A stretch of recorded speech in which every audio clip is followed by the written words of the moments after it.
Mula sa GMA Network Center, ito ang 24 Oras. Magandang gabi po, Luzon, Visayas at Mindanao. Walang habas na pinagbabaril ang isang club DJ sa loob ng kanyang sasakyan ng isa sa mga riding in tandem suspect. Illegal na droga ang tinitignang anggulo sa krimen dahil may nakuhang sachet ng cocaine sa biktima. Nakatutok si Jomer Apresto.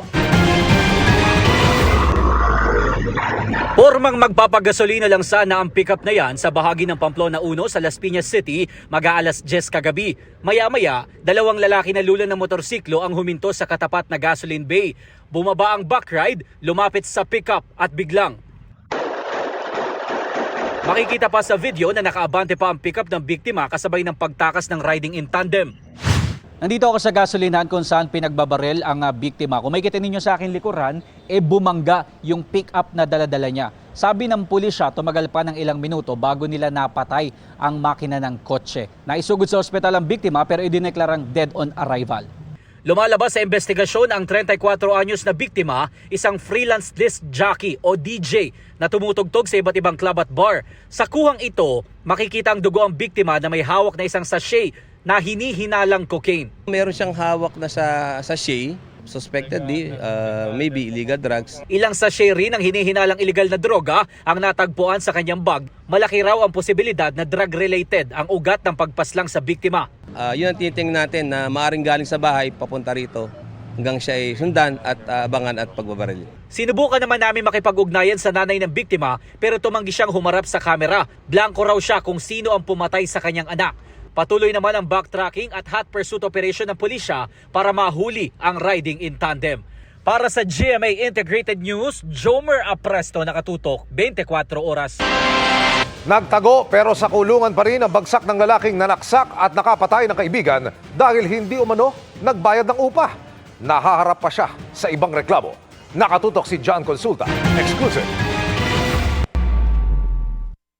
Abril nang lusubin ng lalaking ito ang dati niyang kaibigan sa Sampaloc, Maynila. Nauwi ang kanilang pambubuno sa pananaksak ng suspect. Pinalo niya ito ng portable speaker sa muka. Then after noon, nagkaroon sila ng pagbubuno at pinagsasaksak niya ito. Dinala ito sa hospital pero dead on arrival.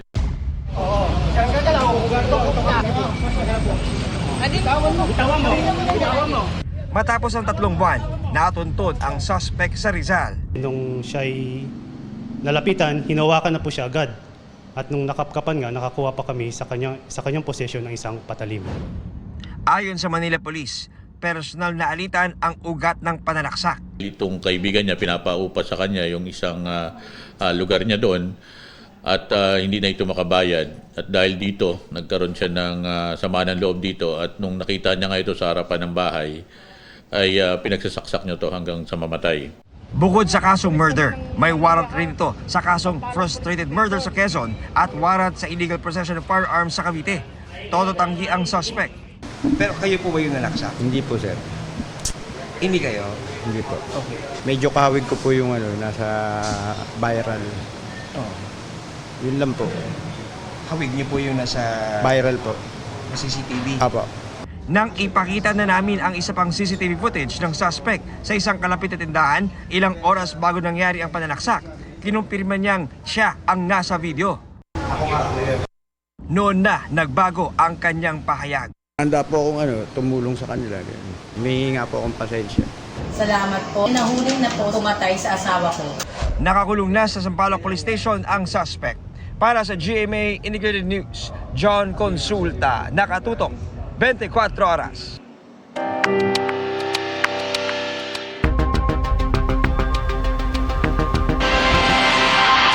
Hawak na ng PNP ang dalawang kapatid ni Dondon Patidongan na ayon sa pulisya ay missing link sa missing Sabongero case at pinaaresto umano abroad ng dating hepe ng CIDG. Iginiit din ng PNP na kailangang kasuhan si Patidongan bago maging testigo. Nakatutok si Ian Cruz. Hawak na raw ngayon ng PNP ang lalaking ito na nakuhanan ng CCTV na nagwi-withdraw gamit ang ATM card ng nawawalang sabongero na si Melbert John Santos. at ang isa sa dalawang lalaking ito na nakuha ng inieskortan ang nakaposas na missing sabungero na si Michael Bautista. At ang sabi ng PNP, ang dalawang lalaking ito may kaugnayan kay missing sabongeros whistleblower Julie Dondon Patidongan alias Totoy. Itong dalawang tao po na ito, hindi niya po binanggit na mga kapatid niya. Yan po ang totoo dyan. Sabi ng PNP, ang mga kapatid na ito ni Patidongan ang missing link sa kaso. Itong tao po na ito, si Jose Patidongan, ay meron pong outstanding warrant of arrest. At yung isa po na si Elakim Patidongan, nung makuha po yan ni General Macapas mismo, na napakatahimik, walang ingay, hindi natin pinaputok sa media, kasi nga gusto nating makuha itong dalawa na ito dahil naniniwala tayo, ito yung mga missing link doon sa mga kaso ng missing sabungero. Nakakulong na si Jose Patidongan na may standing warrant umano sa pagnanakaw, habang si Elakim Patidongan ay sinampahan ng reklamo kaugnay ng paggamit ng alias sa passport. Ayon sa pulisya, kailangan ding kasuhan si Dondon Patidongan. Kailangan po silang sampahan ng kaso bilang mga accused, kasama po si Julie Patidongan, who himself admitted na alam po niya itong mga nangyayari po na ito. The only way para po sila maging witness at ma-discharge as state witness. Nahuli ang dalawa ng PNP Criminal Investigation and Detection Group o CIDG noong pinamumunuan pa ni Police Brigadier General Romeo Macapaz. Sabi ng PNP, hindi sinibak sa pagiging CIDG Director si Macapaz, kasunod ng pahayag ng ilang kaanak ng mga nawawalang sabungero na pinapadiin ng ilang pulis CIDG si Patidongan bilang mastermind sa kaso. Si Macapaz umano ang nag-request na mailipat ng assignment kaya nasa Police Regional Office 12 na. It would be very, very unfair po na sabihin na mayroon pong nag-utos kay Chief PNP para tanggalin po siya sa CIDG. It was the personal request of General Macapas na mailipat po siya sa region. Samantala, matapos isa-ilalim sa pagsusuri, lumabas na walang trace ng DNA profile ang mga inisyal na naiangat na buto ng tao mula sa Taal Lake sa Laurel, Batangas. Ayon sa pulisya, dahil matagal na nga pong nakasubmerge, ay medyo wala na po tayong na-extract po accordingly na DNA profile, parang contaminated na po. may iba pang buto mula sa lawa na susuriin tulad ng mga nakuha kahapon na pinaniniwalaang buto ng tao. May nakuha namang DNA profile ang PNP Forensic Group sa mga butong nahukay sa Laurel Public Cemetery na galing sa isang babae at dalawang lalaki, pero hindi sila tumugma sa mga kaanak ng nawawalang sabungero. Para sa GMA Integrated News, Ian Cruz, nakatutok 24 oras. Kinumpirma ng whistleblower na si Dondon Patidongan na maraming nalalaman kaugnay sa kaso ng mga nawawalang sabungero ang dalawa niyang kapatid na minsan ding naging tauhan ng business tycoon na si Atong Ang. Isa raw sa mga kapatid niya ang nakunang nagwi-withdraw gamit ang ATM card ng isa sa mga nawawala. Narito ang aking eksklusibong pagtutok. Pagkumpirma ng missing sabungeros whistleblower na si Julie Dondon Patidongan, naging tauhan din ng isabong tycoon na si Atong Ang ang kanyang mga kapatid na sina Jose at Elakim Patidongan. Ayon kay Dondon, marami ring alam ang dalawang kapatid na tinukoy ng pulisya na missing link sa kaso ng mga missing sabungero.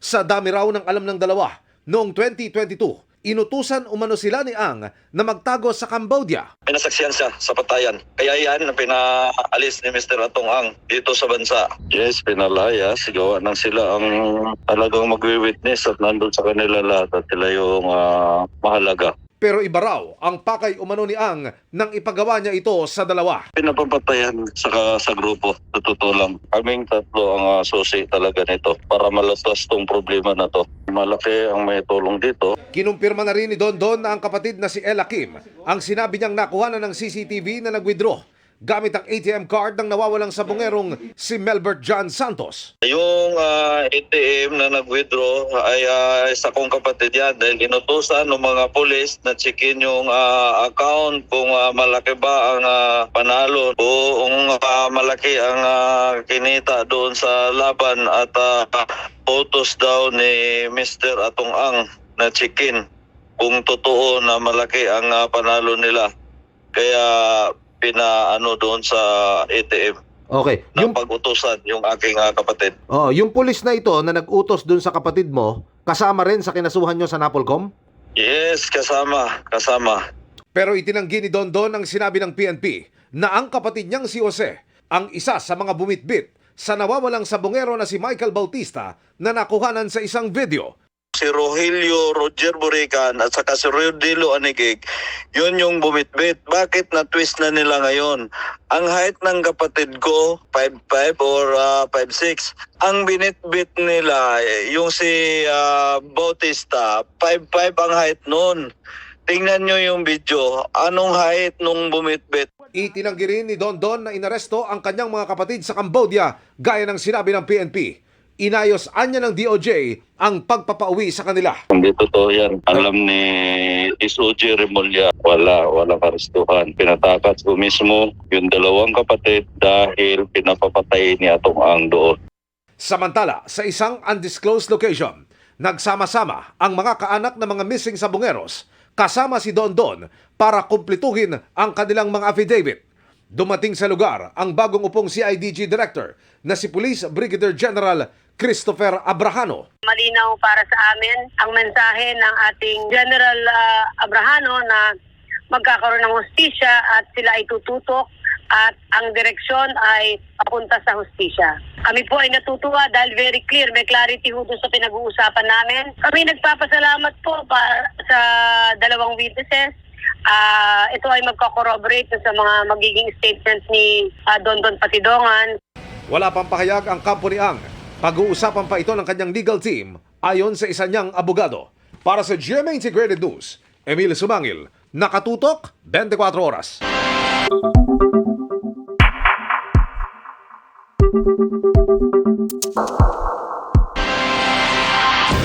Maghahain ng resolusyon ng ilang senador kaugnay ng naging desisyon ng Korte Suprema sa impeachment ni Vice President Sara Duterte.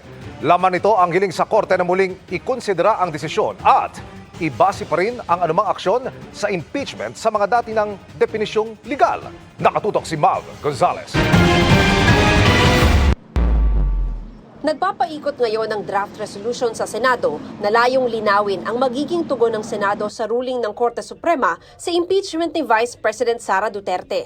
Ayon kay Senador Risa Hontiveros, 4 na senador na silang nakapirma noong Lunes. Kabilang sina Senate Minority Leader Tito Soto, Senador Kiko Pangilinan at Bam Aquino. Sa draft na ipinadala ni Pangilinan, ipinapahayag ng resolusyon ang sense of the Senate na dapat ibase ng Korte Suprema ang anumang aksyon nila sa impeachment sa mga dati ng depinisyong legal. Anumang bagong interpretasyon ay dapat lamang i-apply sa mga susunod na impeachment case. Draft pa rin siya sa ngayon pero nagsasite po siya ng mga references sa ilang mga dating justices na nagbibigay ng payo kung paano, ilang mga gabay kung paano pwedeng mag-move forward. Magbe-benefit po kami dyan kahit sa parating na debate sa August 6. Nirerespeto raw ng Senadora ang Korte Suprema, pero obligasyon din aniya ng Senado na bigyan ng accountability ang publiko. Hindi pa raw nakikita ni Senate President Cheese Escudero ang resolusyon, pero hihintayin na lang daw niya ito para desisyonan ng buong Senado. May maghain man o wala, napagkasunduan naman na raw ng mga senador na magdebate at aksyonan ng impeachment sa August 6. Nauna nang sinabi ni Escudero na maaaring magka-constitutional crisis kung hindi susundin ng Senado ang desisyon ng Korte Suprema.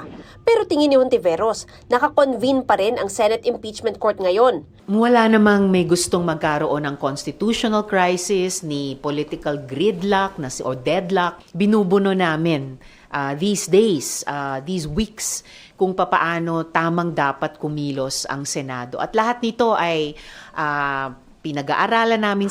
Mas mainam aniya kung hintayin muna ng Senado ang motion for reconsideration na ihahain ng Kamara, pati ang magiging desisyon ng Korte Suprema rito. Common sense lang o wise lang na sana intayin namin yan dito sa Senado bago kami magdesisyon. Napagkasunduan namin August 6 So doon namin ilalabas at doon ko rin ilalabas yung aking mga argumento at opinyon at kung talagang pipilitin, boto, and hopefully by that time, may marereferan na kami na motion for reconsideration ng House.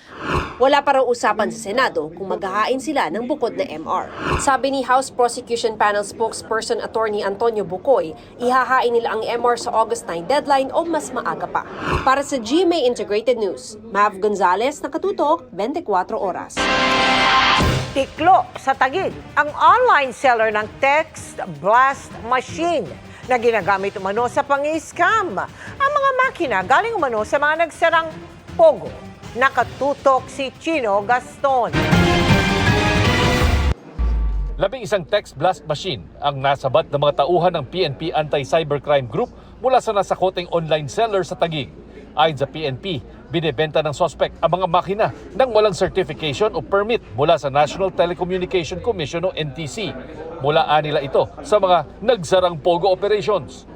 Wala po siyang authority to possess and sell this kind of devices. Ito ay nagagamit sa mga different scams, no?